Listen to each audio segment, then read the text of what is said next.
나라를 혼탁하게 만든 제도다. 갭 투자 투기꾼만 좋은 기능이지 국민 경제엔 전혀 도움이 안 되는 거예요. 전세 대출은 국민 주거 안정의 암이다.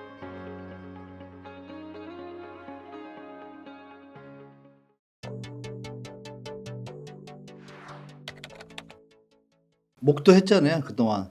박근혜 정부하고 MB 정부 또 문재인 정부까지 네. 전세 대출을 방치해가지고 주택가가 폭등의 원인이 됐지 않습니까? 네. 전세 레버리지를 통해가지고 갭투기가 성행을 했고 그럼 전세 대출이 젊은이들과 무주택자한테 피해를 주는 역할하고 전세 사기까지 벌어지잖아요. 네. 전세 대출 레버리지로 그 시장을 바라보는 건 투자나 투기꾼이잖아요. 그분들의 편에서 뭐 제가 해석을 드리고 싶지는 않고 네. 국가 경제나 미래를 위해서 네. 전세 대출은 국가가 굳이 그렇게 나서서 할 필요가 없습니다. 예전에 왜 전세 사기가 왜 일어났죠? 매매가에 근접한 전세 대출을 해주니까 매매가를 오버슈팅 시켜놓고 가짜 거래로 2억짜리 3억을 만들면 전세 대출을 3억까지 해주니까 알고 보니까 시세가 2억짜리란 말이에요. 그러니까 사기를 당하는 거예요. 뺏기잖아요. 역전되잖아요. 특히 빌라 시장에서 막 신축되면은 아파트도 그렇습니다. 네. 빌라만 자꾸 얘기하시는데 정부에서 서울은 가격이 워낙 가격이 높다 보니까 네. 아파트는 별로 없고 빌라 쪽으로 가지만 지방은 서울의 빌라 가격이 아파트 값인 지역들이 많지 않습니까? 그렇죠. 지방에 지금 아파트들 다 지금 사기당한 데 많습니다. 보도도 좀 편향적인 게 제가 볼 때. 그러네요. 그럼 이제 전세 대출을 그럼 정부가 더 늘리냐? 그럼 전세 대출 이자가 있잖아요, 이자. 네. 자, 그 돈은 누가 빌려주죠? 그 정부에서 약간 보조를 해주시는 게 아닌가? 저리로 빌려주게 되면? 그러니까 절이라는 거 그러면 기존금리가 3.5%인데 네. 3.5%다 싸게 하면 마이너스잖아요. 그쵸. 그건 이것까지 설명드리면 길어지지만 쉽지 않겠죠. 간단하게 생각해도 1% 2% 하려면 딴 데서 메꿔야 되잖아요. 그쵸, 아니면 그쵸. 세금으로 밀어줘야 되는 거잖아요. 그쵸, 그죠? 그쵸. 이자 생각 안 하고. 근데 세수가 펑크 났잖아요. 그럼 얘기가 좀 달라지죠? 그러네요. 펑크 났는데 전세 대출을 밀어준다? 아. 0.1%로? 지금 그거 신경 쓸 때 아니잖아요. 전세 대출이 좋은 점이 뭐죠? 투자자들, 투기꾼들한테만 좋아요. 일부 젊은 분들은 전세를 안 해주면 나 전세를 어떻게 얻어 그러지만 맞아요. 그건 일시의 고통이에요. 그 프레임에 빠져가지고 속으시면 안 돼요. 전세 대출이 없다고 가정할게요. 네. 전세 가격이 어떻게 돼요? 아무래도 더 올라가요? 오르긴 어려울 것 같은데요. 네, 내려올 걸 가능성이 조금 더 있지 않을까요? 내려오면 어떻게 돼요? 집값은 어떻게 돼요? 아무래도 또 마찬가지로 네, 그게 그러면 우리 젊은이나 무주택자들한테 도움이 되죠? 전세 대출이 결국은 도움이 안 된다는 결론이 나오죠?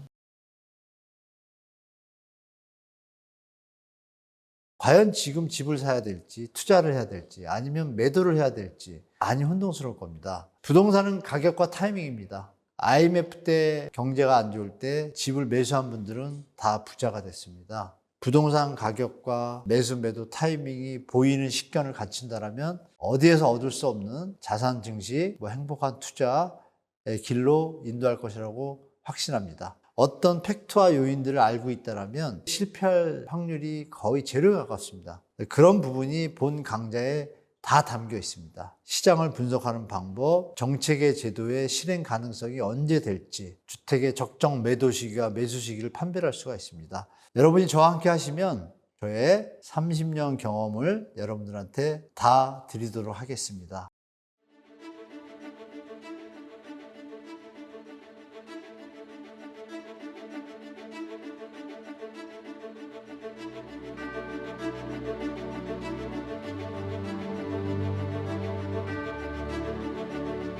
그럼 교수님, 이 전세자금 대출이 집값을 떠받치는 그런 비판을 지금 해주시는 거잖아요? 비판이 아니라 그 사실입니다. 그렇죠. 그러면은 이거를 과거에는 왜 이게 슬금슬금 이렇게 대출액을 자꾸 늘리고 이렇게 자유롭게 청년, 중소기업들 되게 다양하게 혜택을 주고 있잖아요. 이게 왜 점점점 그러니까 원래 전세 대출의 개념은요. 취약계층과 그죠? 취약계층과 청년이 사회에 진출할 때 그 기본 베이스의 여력이 약하잖아요. 그렇죠. 그런 부분에서 출발한 전세 대출은 예전부터 있었어요. 다른 용도는 전세 대출이 아니었지만 예전에도 서민 생활지원에 관한 법률로 인해 가지고 그런 분들 만약에 사업이 망했어요. 갑자기 거주할 데가 없잖아요. 이런 분들은 국가에서 그 하나의 경제 주체가 살아야 소비가 사니까 그 부분들을 위해서 이렇게 장기적으로 밀어주는 경우가 있어요. 왜 전세 보증금 날아가지는 않으니까. 그렇죠. 그런데 이게 어디서 MB 때 시작됐단 말이에요. MB 때 네. 잘 보시면 이제 그 파생 상품 페니메이하고 프레디맥이라고 미국이 정부가 보증을 쓰고 네. 돈을 대출해 주는 걸 민간이 했기 때문에 펌핑을 할 수 있잖아요. 보증을 쓰니까 나라가 망하지 않는 한 유동성을 늘릴 수가 있잖아요. 그게 그쵸. 결국은 2008년 글로벌 금융위기의 원인이잖아요. 네네. 그래서 거기서도 줄이기 시작했잖아요. 네. 근데 우리는 이제 대출도 대출이지만 가만히 보니까 전세 가격이 오르면 매매 가격이 오른다는 원리를 알았겠죠. 누가? 부동산 투자하는 사람들도 일반인들도 나중에 알았겠죠. 네. 예전에 우리 시대 사람들은 열심히 모아서 그쵸. 전세들을 살다가 돈을 더 모아서 집을 사야지인데 그건 집값이 안 오를 때 전제 얘기죠. 모으는 사이에 더 오르면 또 못 샀죠. 또 모아야죠. 네. 근데 거기다 대고 전세 대출을 해줘봤자 또 더 올라가죠. 그걸 아니까 네. 정부와 일부 그쪽의 전세 가격이나 매물 가격이 실질 상승, 그러니까 GDP 상승률이나 경제 성장률에 맞춰서 정상적인 수준으로 올라가는 건 저도 뭐 정상적으로 보는데 네. 그거보다 더 올라갔는데 가격이 내려올라 그러면 전세 대출이라는 금액을 넣어서 업을 시키면 어떻게 돼요? 말씀드린 것처럼 업이 되죠. 받쳐지죠. 그러면 그 차익에 대해서 분양가라는 개념이 올라가잖아요. 그렇죠. 그러면 수익은 누가 가져가죠? 뭐 일단 건설사가 가져가죠. 그렇죠. 첫 네, 번째로는 그럴 건설사가 가져가죠. 그리고 자본가들이 가져가겠죠. 그러니까 이런 패턴을 이미 알고 있으니까 네. 아 전세 대출 해주면 집값이 오른다. 정부가 전세 대출 정책이 나오자마자 투기하러 가는 사람들이 많아요. 그걸 MB 때 실험을 했어요. 네. 명분은 그때 일시적으로 전세난이 좀 있던 거 있었거든요. 그거를 도와준다고 해가지고 1억을 했는데 그때는 뭐 집값이 쌀 때니까 막 네. 3억 뭐 1억을 했는데 집값이 쫙 오른 거예요. 그래서 조금 지신 것 같아 2억을 올렸어요. 더블로. 맞아요. 조금씩 그랬더니 계속. 갑자기 막 집값이 튀는 거예요. 겁이 난 거야. 다시 1억으로 낮췄어요. 아, 낮췄었군요. 실험을 일단 해봤어요. 해봤죠. 전세 대출은 무조건 집값을 펌핑하는구나. 확인됐죠. 네. 박근혜 정부 때 어땠어요? 더 확대한 걸로 알고 있습니다. 확대 정도가 아니라 미쳤죠. 아. 왜 미쳤냐 보세요. 네. 유주택자가 전세 대출이 필요합니까? 글쎄요. 뭐 내 집이 있으니까 전세 주고 전세 가도 되지 않을까요? 이사 가더라도. 그렇죠. 그 전세 돈을 전세 사는데 또 전세 대출을 왜 해줘요? 음. 그 집에 투자라는 얘기잖아요. 아, 대출 효과. 박근혜 정부 때 3억으로 출발했어요. 네. 갑자기. 뭐 국가 경제 성장률이나 물가 상승률 감안할 때 1억짜리가 갑자기 3억 2배가 되진 않은 때인데 네. 갑자기 3억을 하니까 어떻게 돼요? 집이 2억짜리가 3억 되는 거예요, 바로. 전세가 3억이니까. 또 이땐 금리도 되게 낮았잖아요. 그러니까 양수 겹장으로 폭탄 터지는 걸 던진 거죠. 빚내서 집 사라라고 야단 많이 맞았잖아요. 네네.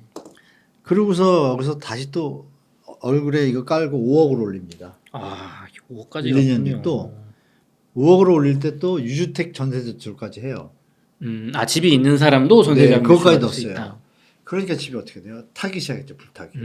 불타기 시작하니까 비판을 받으면서 뭐 탄핵당하고 문재인 정부가 받았잖아요. 네. 문재인 정부가 그럼 이거를 잡아야 되는데 이걸 또 안 잡았어요. 이게 전세 대출 집값을 맞춰주고 있으면 액션은 애를 썼는데 문재인 네. 정부의 실무진이 인수위가 없이 되다 보니까 네. 전문가들이 없었을 거 아니에요. 급하게 하다 보니까 여기까지 신경을 못 쓴 거예요. 아. 그렇지만 거기 안에도 또 기득권이 있겠죠. 굳이 뭐 이거. 그분들이 이거 놔두는 게 도움 되겠다 하니까 방치한 거예요. 그러니까 전세 대출이 어떤 기준이었냐? 전세 매매가의 90% 100%까지 되는 기준이란 말이에요. 그걸 방치를 했으니 집값이 안 뜁니까? 그 와중에 저금리였다 코로나까지 터지니까 그쵸. 완전 뭐 제로금리 수준이 되니까 어떻게 돼요? 그러면 뭐. 그러면 집을 투자할 줄 아는 사람들은 매집 들어가는 거죠. 근데 그 와중에 임대사업자 제도까지 나왔잖아요. 아, 그랬죠. 완전 판을 깔아주니까 난리가 난 거예요. 그러면 출발이 어때요? 전세 대출이죠. 전세자금. 이게 지금 일이 폭등한 집값을 만들었잖아요. 근데 그걸 전세 대출을 우리 지금 이사님이 여쭤보시니까 네. 저는 전세 대출에 대해서 국민과 젊은이와 무주택자의 가슴을 빨아먹는 거의 그런 수준으로 저는 취급을 해요. 그러니까 원래 좋은 일도 집이 망하고 사업이 망해가지고 국가에서 좀 보호해줘야 되는 사람, 저리로 도와주고 청년들이 직장을 얻었는데 처음에 목돈이 없잖아요. 그렇죠. 그러면 나중에 이거는 미래 어떤 생애주기 가설을 볼 때 충분히 갚을 수 있잖아요. 이자는 충분히 낼 수 있고 직장이 있으니까. 네네. 그런 거 도와주는 게 전세 대출의 목적이에요. 근데 이게 어느 쪽으로 변질된 거예요? 아파트 사고 주택 뭐. 시장을 펌핑하는 데 쓰기에 좋은 걸 알면서 말은 뭐라 그래요? 서민들의 주거 안정을 위해서. 아니죠. 목적은 이쪽에. 이게 아담 스미스가 얘기한 그 얘기예요. 기득권들은 네. 명분을 백성을 위하는 척 하면서 결국은 자기들의 이익을 위해서 결국은 피해는 백성들이 본다고 아담 스미스가 이미 예전에 다 얘기해 놓은 거예요. 그거를 지금 우리 이사님이 전세 레버리지 얘기를 하시니까 저는 개인적으로 전세 대출 개혁 운동을 시작하려는 사람 입장에서 네. 국가의 미래를 위해서 저는 전세 대출은 이제 그만 더 펌핑하지 마라라고 말씀드리고 싶어요. 지금 신혼부부들 전세 대출 이번에 확대했잖아요. 네네. 그러니까 전세 가격 올라가잖아요, 바로. 그러니까 집값도 받치잖아요. 맞아요. 그럼 신혼부부 대출 안 해주면 어떻게 돼요? 그냥 이 시세에서 얻으면 되는데 아주 나쁜 겁니다. 이게 독입니다, 독. 실제로 주변에 들어보면 네.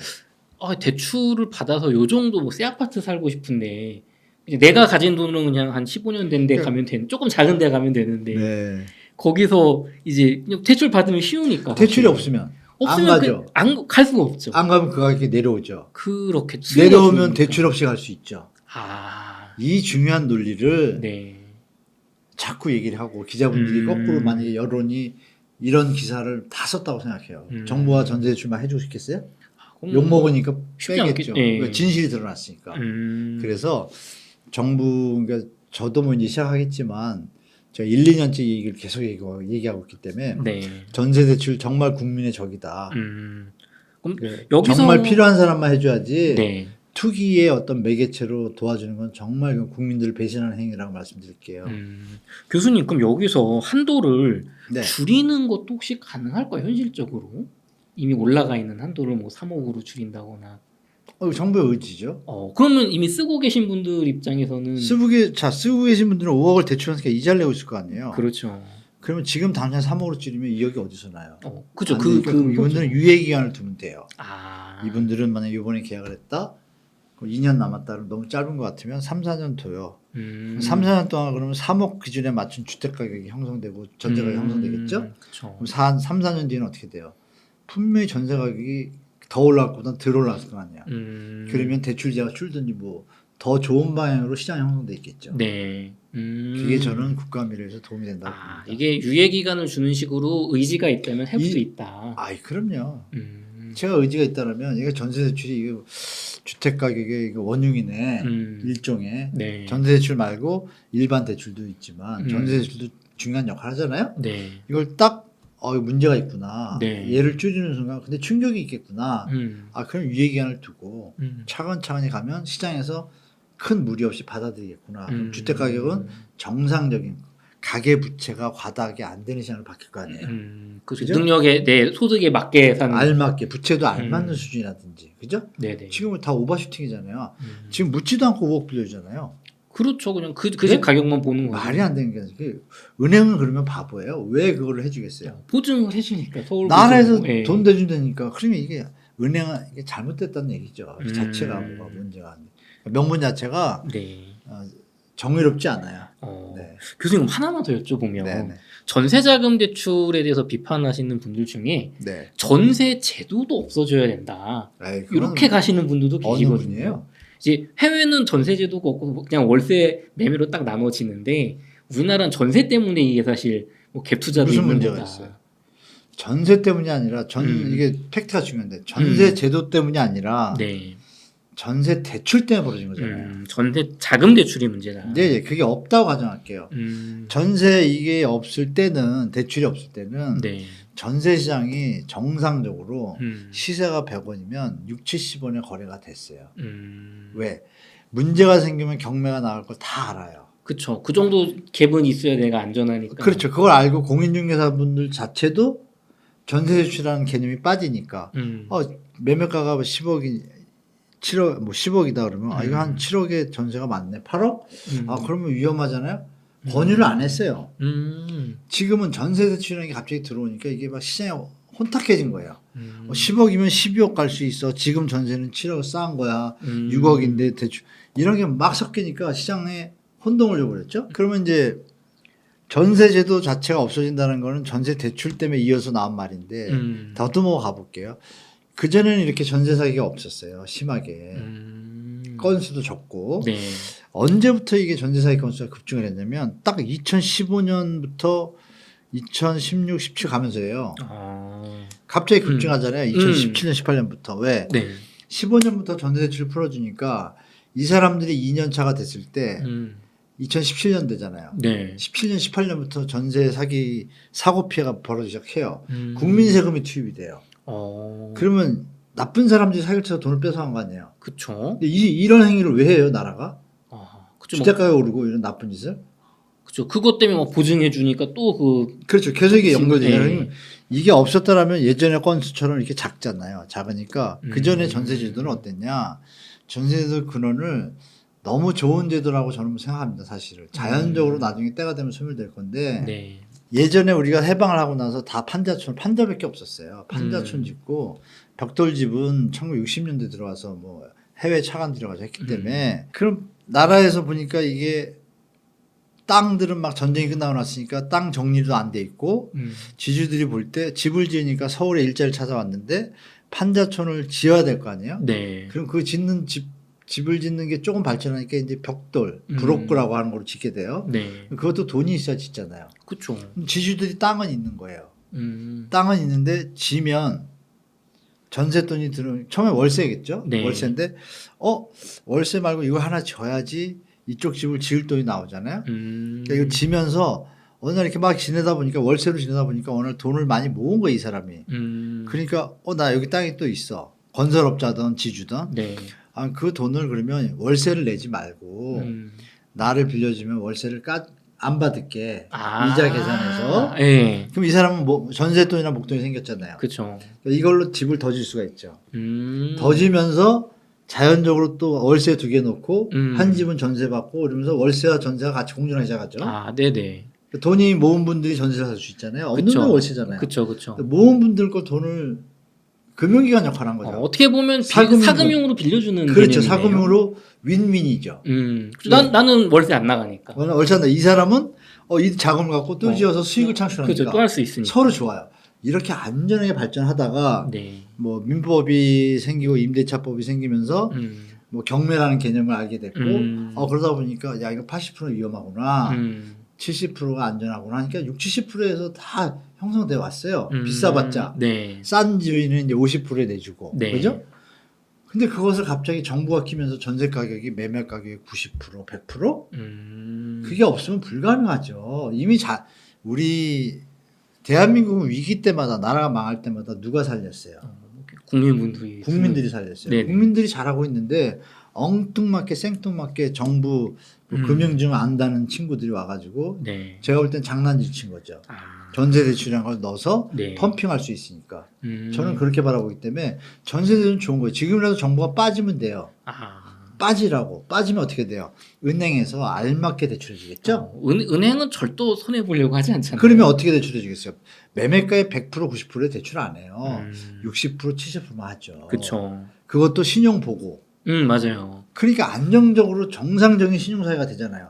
그걸 왜 정부가 껴가지고 이렇게 혼탁하게 만드냐 이거죠. 전세제도하고 전세제도는 너무 좋은 제도예요. 좋은 윈윈이에요. 네? 그죠? 네. 그렇게 말. 그래서 전세 보증금에 대해서 정부가 간주 임대료 소득이라고 봤잖아요. 왜? 그 전세돈을 가지고 다른 사업을 하든지 뭐 할 수 있다고 보는 거죠. 네. 예금을 넣죠. 근데 우리는 어떻게 해요? 예금을 넣는 게 아니라 전세 레버리지로 갭투기를 하잖아요. 하나 더 사죠. 그러니까 판이 나라를 혼탁하게 만든 제도다라고 저는 보고 있습니다. 그럼 교수님 네. 말씀을 들어보면은 이 참 한도를 낮추는 거는 교수님 막 운동을 해야 될 만큼 쉽지는 않은 것 같은데 근데 쉽지는 않은 게 아니라 네. 정부에서 의지만 있으면 네. 끝난 얘기죠. 네. 근데 과거와는 다른 게 있는 것 같아요. 어떤 거예요? 과거에는 저금리였기 때문에 네. 이 한도를 뭐 그렇죠. 5억에서 높여주더라도 요 전세 매매가를 떠받칠 만큼 대출을 더 받을 수 있었을 텐데 네네네. 지금 금리에서 한도를 뭐 1억 높여준다고 그 이자를 내면서 받기는 쉽지는 않을 것 같거든요. 그래도 봤죠. 그래도 신혼부부 같은 경우에 요즘 뭐 폼생폼사라고 있잖아요. 워라밸. 네. 뭐 뒤는 생각 안 하고 지금 사람답게 살고 싶은 사람들이 많잖아요. 요즘 좀 놀란 게 뭐냐면 저희 때만 해도 결혼하면 무조건 네. 죽을 때까지 같이 사는 건데 네. 지금 그게 아니에요. 보니까 젊은 분들의 생리가 뭐 다 그러신 건 아니겠지만 살아보고 문제 있으면 바로 안녕. 뭐 이런 분위기더라고요. 그러니까 이미 결혼할 때 좀 사람답게 그런 개념에서 대출 이자 둘이 그러니까 이자 낼 수 있어. 그러면 일단 하는 거예요. 그런 분들이 시장에서 좋게 얘기하면 프라이스 리더 역할을 하지만 네. 나쁘게 얘기하면 시장에 미꾸라지게 되는 거예요. 왜? 다른 음. 사람은 신혼부부가 아니잖아요. 네. 신혼부부 대출을 갖다 풀 내준다 10억? 그럼 생각해 보세요. 사기꾼조차 젊은 사람들이 사기꾼이 될 거예요. 왜? 이 10억 대출 받아서 멋있게 폼 좋게 살다가 헤어지면 되잖아요. 그러니까 이 대출이란 자체가 네. 여러 가지 문제를 일으키는 거예요. 대출의 좋은 기능은 네. 그 돈이 대출이 투입이 됐을 때 생산재 역할을 하면서 자본 역할을 해가지고 다른 아웃풋이 좋을 때 선순환의 금융 역할을 하는 것인데 네. 대한민국의 이 전세 대출이나 이런 데들은 선순환 기능이 아무것도 없어요. 갭 투자 투기꾼만 좋은 기능이지 국민 경제엔 전혀 도움이 안 되는 거예요. 저는 그래서 절대 반대하는데 네. 그래서 지금 금액을 뭐 말씀 주신 금리도 중요한 요인을 차지하죠. 지금은 자동으로 신혼부부들이 그 결혼하는 걸 미루는 경우도 있는 것 같아요. 제가 보니까 금리 올라가니까 네. 돈을 모아서 가자. 그분들이 국가 애국자예요. 왜? 돈을 모아서 하면 펌핑이 안 되니까 어떻게 해요? 집값이 내려올 거 아니에요. 전세 가격이. 그걸 만약에 또 정부가 또 껴서 또 펌핑한다. 정말 그 젊은이들 피 빨아먹은 거죠. 저는 그렇게 봅니다. 요즘 대구 같은 지역 현장에서 막 PF 대출 이런 거 풀어달라고 하면서 매매가 잘 안 되면은 전세라도 놓게 해달라 하면서 또 이런 대출 지원 요청이 있을 수도 있지 대출이잖아요. 않을까. 그렇죠. 요청을 왜 해요? 돈 벌 때는 자기들하고. 그러니까 정부가 국가 경영을 명료하게 미래의 어떤 후세나 현재 상황에서 이게 만약에 3년, 5년, 10년 뒤에 국가 경제에 어떻게 미칠 거를 생각해야겠죠. 네네. 그게 정확한 정책 방향인데 지금 마치 어느 일부 분야의 문제를 틀어막기 위해서 큰 문제를 키우는 건 잘못된 정책 방향이잖아요. 네네. 특히 소수와 다수도 구분해야겠죠. 소수보단 다수를 위한 정책, 다수의 행복과 최소한의 소수의 피해니까 그거 얘기하면 벌써 이게 부동산 시장 정리되거든요. 그러면 이제 더 이상은 네. 부동산 망국병이라는 얘기가 안 나오게 네. 이걸 마치 뭐 미화하고 이런 기사들을 쓰는 기자들도 좀 다시 한번 생각하고 네. 본인들은 벌지 못 솔로 분들은 뭐 가능하지만 본인들 자식 낳을 거 아니에요. 한 분 나면 똔똔인 거고 벌어봤자 그죠? 그쵸. 둘 나면 손해입니다. 그럼 국가라는 관료들만 세금만 더 늘어나는 거예요. 그게 언제까지 유지가 될 수 있겠어요? 대출로 버틴 게. 이자를 못 내는 순간 꺼지기 시작하겠죠? 네. 그러니까 정상적인 주택가격이라면 알맞는 대출이라면 저도 권장해요. 지금 그게 다 조금 과도한 상태다. 그래서 조정이 올 거라고 다시 말씀드리고 전세 대출은 국민 주거 안정의 원흉 암이다. 암덩어리다라고 좀 말씀드릴게요. 예. 앞덩어리다. 네. 알겠습니다. 교수님 마지막으로 저희 옹달 책방 시청자분들에게 꼭 네. 하시고 싶은 말씀 한마디 부탁드리겠습니다. 네, 우리 국민들이 안정된 주거 환경에서 네. 개인의 어떤 위대한 우리 한민족의 능력을 발휘해서 뭐 생산적이고 창의적이고 뭐 BTS가 이렇게 해외 떨치고 이런 것처럼 어마어마한 능력이 있는 것들을 할 시간을 줘야 되는데 그 시간에 집 걱정해야 되고 전세 알아봐야 되고 이런 환경을 만든 정부의 이거에 대해서는 좀 기성세대로서 좀 안타깝고 송구스럽게 생각합니다. 사과도 드리고 다만 이제 앞으로는 여러분들의 시대잖아요. 젊은 분들하고 무주택자분들이 어떤 뭐 전세 대출 문제라든지 이런 부분들에서 목소리를 좀 내셔야 된다고 봐요. 목소리를 자꾸 내시고 뭐 유튜브 보시면 댓글도 다시고 하시다 보면 어느 시점에 가면 모두들 합리적으로 생각하는 때가 올 겁니다. 전세 대출이 이게 국가 경제에도 도움이 안 되고 후세한테도 도움이 안 되는구나. 적정하게 알맞는 수준에 맞게 시세가 형성되고 정상적으로 상승률이 유지가 되는데 오버슈팅하면 나중에 문제가 터지고 피해가 터지고 국민이 피해를 보는구나 인지를 하시고 현재 모든 시장에 대해서 지금 혼동스러운 상태니까 조금 넓게 마음을 가지시고 좀 호흡을 길게 하시고요. 연말 내년 초까지 금리 상황이 쉽게 제가 볼 때는 뭐 인하되거나 그럴 것 같지는 않습니다. 그래서 뭐 또 자산이 많으신 분들도 너무 장밋빛 가지지 마시고 자산 관리 좀 하셔서 유동성도 확보하시고, 무주택자분들하고 저 청년분들은 아마 내년 총선 전에 정부에서 공공 분양 좋은 자리, 좋은 분양가로 많이 던질 겁니다. 왜냐하면 4월 총선에서 좋은 집권 여당이 되기 위해서는 표를 많이 받아야 되잖아요. 좋은 정책을 던질 수밖에 없으니까 공공택지나 이런 데 좋은 자리에 좋은 분양가 나오면 여러분들한테 도움이 될 거라고 좀 봐요. 그래서 그 부분은 좀 공격적으로 대처하시고, 기존 주택은 지금 제가 볼 때 펌핑이 좀 많이 됐다고 봐요. 그래서 그 부분은 여러분들이 좀 관망하시면서 내년 봄까지 보셔도 큰 문제 없을 것이다라고 말씀드리면서, 제일 중요한 건 건강입니다, 여러분. 네. 건강을 잃으면 유튜브도 못 보고 다른 것도 할 수 없잖아요. 그렇죠. 항상 건강하시고 행복하시고, 제가 드린 말씀 참고하셔가지고 시장에 대처하시면 좋을 것 같습니다. 이렇게 해서 한문도 교수님을 모시고 인터뷰를 나눠봤습니다. 긴 시간 유익한 인사이트 나눠주셔서 감사합니다. 수고하셨습니다. 고맙습니다.